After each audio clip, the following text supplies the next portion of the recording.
The Share Pickers Podcast with Justin Waite. Okay, here's the 7th book out of the 10 most popular investing books of all time, as done via Google search. And this book, I've recently read. I say read.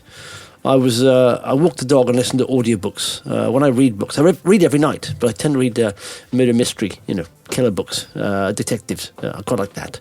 Takes my mind off everything else, and I generally fall asleep in bed while reading every night. But this book I did listen to, and I listened to a first bit of it, I think an extract of it, on a different kind of podcast, and then I downloaded the book, and I really liked it. So I recommend you listening to this book or reading this book. And it's called The Little Book That Beats the Market by Joel Greenblatt. And they say it's an investment book that presents a simple and systematic approach to stock investing. I like formulas, sort of a system, a strategy, a way of trying to get something in a framework. Something that's, repeatable, essentially. If you've got a formula like that and you can repeat it, it's a money-making formula. I'm always searching for that in my life. So this is why I suppose this book appealed to me. But Greenblatt introduces the concept of the magic formula, which aims to identify undervalued companies with strong financial performance. Here's a summary of the key ideas covered in the book. Number 1, the magic formula. Greenblatt introduces the magic formula, which combines 2 key factors: earnings yield and return on capital. Essentially, earnings yield is like a reverse of PE, but the formula ranks stocks based on these factors to identify companies that offer a combination of high yield earnings, that's earnings relative to price, and a high return on capital, which is profitability. Number 2, value investing. The book emphasizes the value investing approach, focusing on buying stocks at a discount to their intrinsic value. There's a theme in that, isn't it, through all these books? A lot of these big investors are value investors.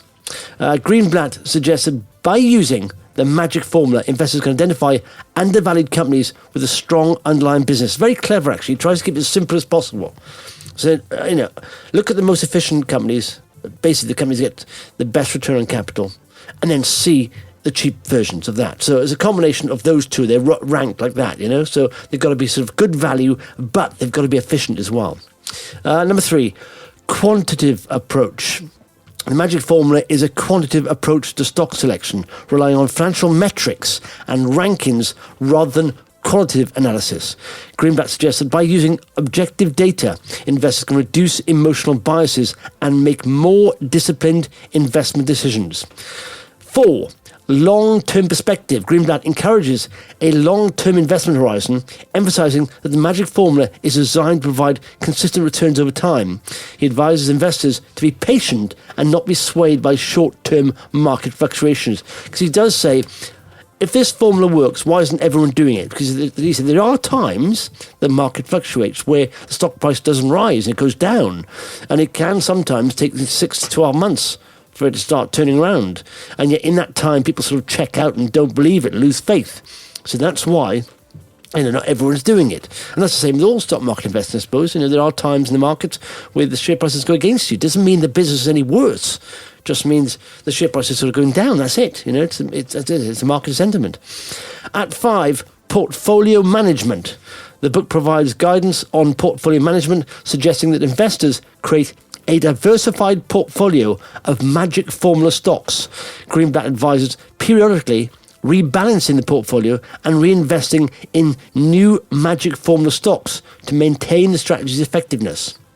6, behavioral considerations.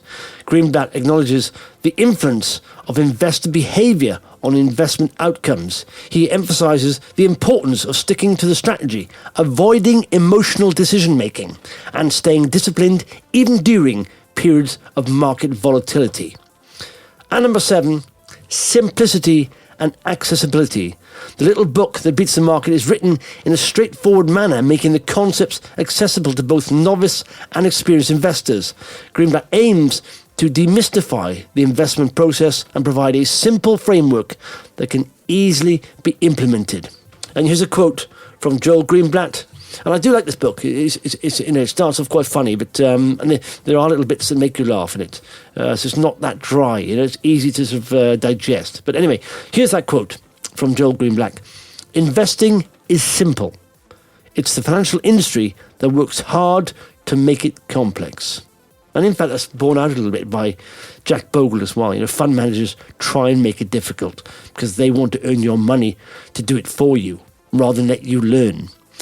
So that's it. I'd recommend that one. It's called The Little Book That Beats the Market by Joel Greenblatt. The Share Pickers Podcast with Justin Waite.